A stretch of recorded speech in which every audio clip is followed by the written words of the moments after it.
On April 8th, a large number of African people in the southern Chinese city Guangzhou were driven out by their landlords and had to stay on the streets.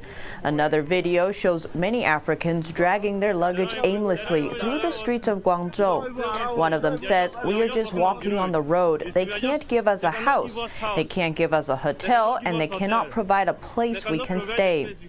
It comes after all of the cases reported by Guangzhou authorities in April were reportedly related to African people. Chinese media have only reported about testing people from abroad. They haven't talked about testing locals, so we can't rule out the possibility that many of the locals are also infected, but it's not being reported.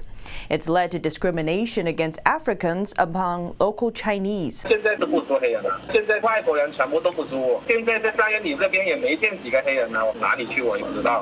One citizen says the Africans staying on the street are a potential safety threat and a virus transmission hazard.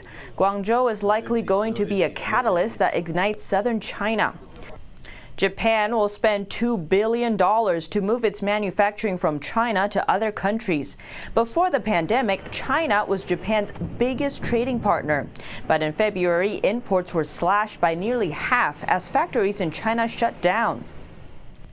3 Chinese companies listed on the U.S. stock exchange are facing accounting scandals. Last week, Chinese coffee chain Superbrand Luckin Coffee revealed that its chief operating officer fabricated about $300 million in sales in 2019. The company's value fell nearly 80% over the next 2 days.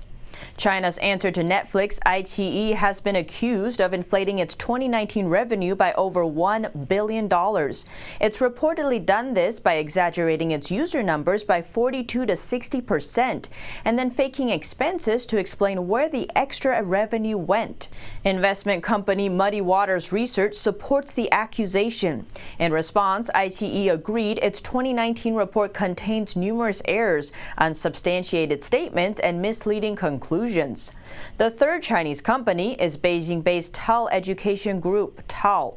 The company said an employee conspired with external vendors to wrongly inflate light class sales by forging contracts and other documentations. Light class sales accounted for about 3 to 4% of the company's total revenues, or about $90 million in 2019.